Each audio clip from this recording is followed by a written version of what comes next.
Assalaamu calaykum saaxiibayaal kusoo dhawaada kanaalkayga korinta aanan bilaay muuqaalka subscribe noo saar janalka maanta waxaan sharaxaynaa filim comedy drama oo lagu magacaabo HK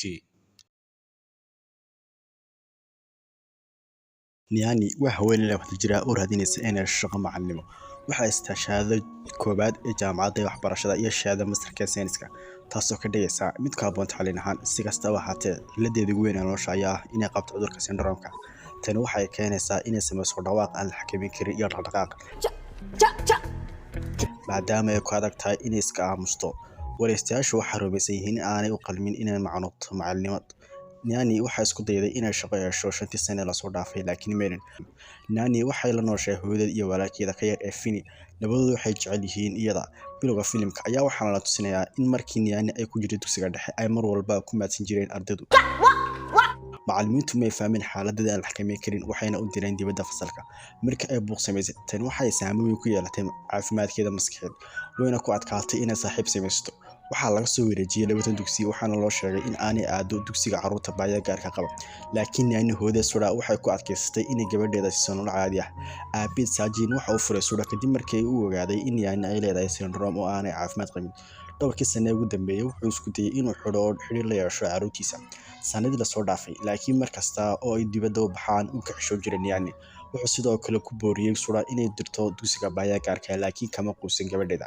maalin Niani ogaatay in waalidkeeda ay sufureen iyo daraateed waxay afka ku goratay waraaqado si uu isku daydo inay aamusto ay joojiso dhawaaqa waxay rabtay inay aabaheed jeclaato waqti xaadirkan Sajin wuxuu ka dadaalay nolosha carruurtiisa laakiin Niani ma soo daneeyo ma taageerayeenkeeda wuxuu rabaa inay qabato shaqo fudud maalmaha kamid ah iyagoo soo sheekaysanaya asalna filaan Niani looga soo wacay dugsiga hore dhigan jirtay waxay ka codsanayaan inay soo gasho wareysiga labaad iyagoo u sheegay inay shaqada macallin dugsi sare inkastoo Niani aanay ahayd doqeyda koowaad waxay ahayd inay hadda siiyaan shaqada waxay ahayd wareysiga labaad ee la yeelato maamulaha iyo macallimiinta dugsiga dhammaantood ka shaqeysay iyada laakiin dhaqankeeda wanaagsan ayaa cajab gelisay iyaga markii la weydiiyay sababta ay ku doonayso inay noqoto macallin waxay ku jawaabtay in laga saaray Layton dugsi waxay u mahadcelinaysaa macallinkeeda hore Master Ali waxay soo xusuusanaysaa Niani oo yar oo daawanaysa bandhigga riwaayadeed intii lagu jiray hawsha dugsiga iyada oo qof kasta oo dhageystayaashu ay aamusnaan ku daawanayaan iyadu ma aamusi karto cudurka ayaa awgeed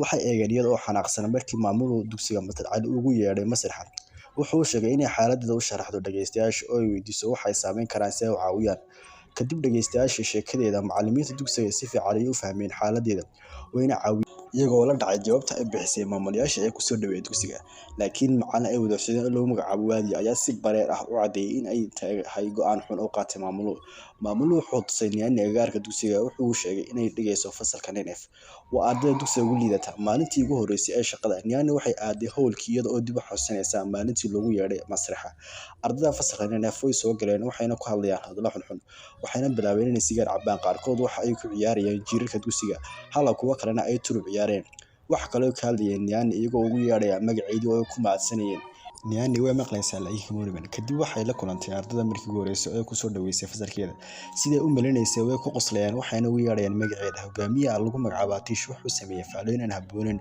oo ku saabsan in doonayaan inay caawiyaan markeeda markay ardaydu qoslayaan oo ay la qoslaysaa iyadoo aan tuseen in la hadalladooda saameyn ku yeelaan iyada waxay sidoo kale sharaxaysaa wuxuu yahay syndrome-ku ardaydu way aamuseen laakiin daqiiqado kadib way qoslayeen markii Niani ay ka soo dhacday kursi jaban iyadoo isku dayaysa inay ku fadhiisto intii lagu jiray xilliga qadada mid ka mid ah ardayda ugu dhibcaha badan dugsiga Akshay wuxuu la marmayaa Atish way dagaalamayaan laakiin kaliya Atish ayaa lagu dhageynaya xafiiska maalintii xigtay Niani waxay la kulantay ilaalada dugsiga waxay weydiisanaysaa taariikhda fasalka NF waxay ogaatay in qof kasta ku jira fasalka NF uu ku nool yahay meel isku raran ah oo faqiir ah waxaa loo ogolaaday inay dhigtaan dugsiga sharafta leh sababtoo ah dugsigoodii hore ee degmada wuxuu ku jiraa diin culus waxaa loo ballan qaaday waxbarasho wanaagsan laakiin taa beddelkeeda waxay la kulmeen nacayb macallimiinta iyo ardayda hodanka ah waqtiga kadib way ka argoosteen oo waxay noqdeen dadka maanta yihiin kadib ogaanshaha runta Niani waxay go'aansatay inay caawiso iyaga laakiin maalin walba dhibi jireen xitaa waxay ku dhajiyeen sawirkeedii iyo telefoon numberkeedii agagaarka xaafadda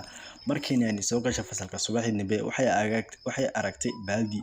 Markii uu soo dhawaatay uu qarxay wuxuu jebiyay daaqada muraayadda. Ardaydu waxay ku dhow yihiin in laga yeero dugsiga, laakiin Nyani ayaa eed dusha ka saartay nafteeda iyadoo ku andacoonaysa in qaraxu ahaa mid iyadu qalad ka gashay iyada oo weydiisatay maamulaha si uu siiyo fursad kale. Marka uu sheegay in carruurtu aysan mustaqbal lahayn, Nyani waxay ku adkaysatay in haddii natiijada fiican keeni waayaan imtixaanka ugu dambeeya ay ardayda iskeeliyaan. Maamulku wuu aqbalay oo wuxuu siiyay waqti 4 bilood ah. Dabeedna waxay u timaaday fasalka ardayda way u mahad celiyeen ardaydii. Waa faqiro sababtoo ah ma jiraan macallin si ixtiraam leh ula dhaqma ilaa hadda. Laga bilaabo maalintii ardaydu waxa ay fiiro gaar ah u yeesheen markay wax baranayaan, waxayna la qabsadeen iyada. Nyani waxay isticmaashay farsamooyin cusub oo kala duwan si ay iyaga ugu maaweeliso.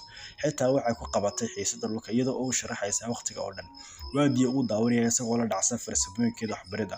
Wuxuu rajaynayaa dhicitaankooda sababtoo ah uu quursaday ardayda Ninaf. Mid ka mid ah ardayda fasalka ayaa wuxuu ka cawday in loo qadarin waayay inay u qalmaan inay mid ka noqdaan kooxaha dugsiga maamula. Nyani waxay dareenkoodii u gudbisay madaxa waxaana loo sheegay in ardaygu uu keeno in ka badan 90% si uu ugu qalmo. Waadiya uu qoslay fikirka ah in ardaydeedu keenayso dhibcaha sare. Toddobaadka soo socda dugsiga waxa uu qabanayaa kulan macallimiinta iyo waalidiinta iyada oo dhammaan macallimiinta kale ay ku mashquulsan yihiin la hadalka waalidiinta. Nyani waxay fadhidaa shaqo la'aan waqtiga oo dhan maadaama waalidiinta ardayda Ninaf ay ku mashquulsan yihiin waxay cuni lahaayeen maalintaas. Way ku adkaatay inay helaan waqti ay kaga qayb qaataan nolosha carruurtooda. Nyani waxay isku xil saartay inay aado xaafadaha isku raranka ah oo ay la kulanto waalidiinta. Habnololeedka dadka halkaas ku nool ayaa ka dhigaya inay ogaato sababta ay ardaydu ugu adkaatay inay diiradda saaraan waxbarashada. Carruurta iyo waalidkoodu waa inay saf u galaan saacado si ay u helaan baaldi biyaha. Qoysku si dirqi ah ayay u helaan lacag ku filan oo ay ku noolaadaan. Nyani waxay ardayda barta hab iyaga dhab ahaantii xiise geliya xitaa ardayda fasalka leh way ka maseereen tijaabooyinka xiisaha leh ay u ogolaatay carruurta inay sameeyaan. Waadii ardaydiisu waxay diyaarinayaan mashruuc bandhig sayniska qaranka. Dugsiga wuxuu ku soo guuleystay 2 sano u dambeysay. Sida awgeed waadii wuxuu rajaynayaa guul saddexaad. Maalmaha ka mid ah madaxa sare ee Natasha ayaa ku casuuntay Atish iyo kooxdiisa inay ka soo qayb galaan mashruuca. Waqti xaadirkan ardayda Ninaf waxay ku wanaagsan yihiin waxbarashadooda si la mid ah kuwa kale. Waxay xitaa soo jeediyeen isbeddello cusub oo lagu saameyn karo mashruuca. Si kastaba ha ahaatee, markii waadii uu ogaaday inay ka soo qayb galeen, waxa uu caayay Atish isagoo u yeedhay makaanig baasiid kaliya hagaajin kara. Kadib Atish wuxuu agshay ku yiri waxyaalaha xun taas sabatay inay isdagaalaan. Waxay ku dhawaadeen inay wax isku dhuftaan laakiin waxa kala qabtay Nyani. Atish waxay ugu yeedhay xayawaan gubareeg ah. Atish ayaa ku maadsaday xanuunkeeda. Nyani waxay ku dhawaatay inay darbaxdo laakiin way iska xakamaysay. Fiidkii waxay aaday casho iyada iyo qoyskeeda dhalashada walaalkeed. Aabeed Saajin ayaa u dalbay cashada iyada markay waqti ku qaadatay inay dabato. Iyadu sababta oo xanuunkeeda haya awgeed way iska cadday inuu ku xishooday iyada taasoo markale xiis ka dhex abuurtay labada. Maalintii xigtay Akshay waxa uu soo bandhigay mashruucooda macallimiinta dugsiga si ay ugu tababartaan bandhigga sayniska. Si kastaba ha ahaatee, mashruucooda ayaa ku dhex qarxay meeshii. Waadii wuxuu ka raali gelinayaa qof walba dhibi ku yimid isagoo ka niyad jabsan inaysan haysan waqti ku filan oo ay ku diyaariyaan nooc cusub. Marka uu eegayo waxa khaldan waxa uu arkay qarxiso ku dhex jira oo hore uga arkay Atish. Way cadday in Atish uu ka khalkhaliyay suu burburiye. Markii isaga loo yeedhay fasalka oo dhan ayaa ku soo biiray iyaga oo sheegay inay ku caawiyeen inuu sameeyo. Inkastoo ay ahayd kaliya qorshihiisa, maamul wuxuu ku dhowyay inuu eriyo dhammaan fasalka. Laakiin Nyani waxay ka baryaysaa inay ogaadaan inay galaan imtixaanka sababtoo ah mustaqbalkooda ay ku xidhan. Ugu dambeyntii waxaa laga joojiyay inay aadaan dugsiga ilaa imtixaanka laga gaadho. Ardaydu waxay aad uga cadhoodeen Atish. Habeenkii waxay isugu yimaadeen meel wadaagtiisa oo ay go'aansadeen inay xitaa haddii aysan aadi karin dugsiga ay aad u baran doonaan imtixaanka oo ay macallimiintooda ka fixin doonaan. Maalintii xigtay waxay u tageen Nyani oo ay raaligelin ka bixiyeen wax walba ay sameeyeen. Saajin markuu arkay wax walba uu ku farxay gabadhiisa markii ugu horeysay noloshiisa. Waxa kale uu bilaabay inuu ixtiraamo iyada isaga oo garanaya in ilaa hadda uu ka xishoonayo iyada. Dhowrkii toddobaad ee imtixaanka ka hadhay, ardaydu waxay sameeyeen inay casharada ku akhristaan xaafadahooda weliba si aad iyo aad ah. Nyani waxay ku xasuuntay gurigeeda maalin kasta si ay wax u bartaan. Waxayse agabka iyo waraaqaha loo baahan yahay. Maalinka hore imtixaanka, ilaaliyaha dugsiga ayaa kiibiyay waraaqaha imtixaanka Atish. Wuxuu isku dayay inuu siiyo ardayda kale. Si kastaba ha ahaatee, ma rabaan inay khiyaameeyaan sababtoo ah waxay noqonaysaa inay khiyaameeyeen Nyani. Subaxdii Atish wuxuu gartay in waraaqaha su'aalo ee la siiyay ay yihiin been, sidaas oo ay tahay. Ardaydu waxay sameeyeen wixii ugu fiicnaa markay diideen. Midayga ka mid ah oo lagu magacaabo Ora ayaa keenay buundooyinka ku sareysa isaga oo dhaafay qof kasta oo ka yimid fasalka Nine. Waadii wuxuu ogaaday waraaqaha su'aalo ee soo daatay wuxuuna ku eedeeyay nin F inay qisheen imtixaanka.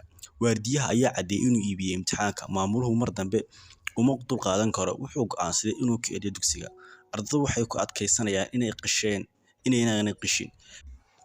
Akshay iyo Waadiye oo sii socda hoolka. Akshay wuxuu daa ka qaaday inuu isagu ka dameeyay inuu waardiyo keybiyo imtixaanka Atish waraqaad su'aalaha been abuurka.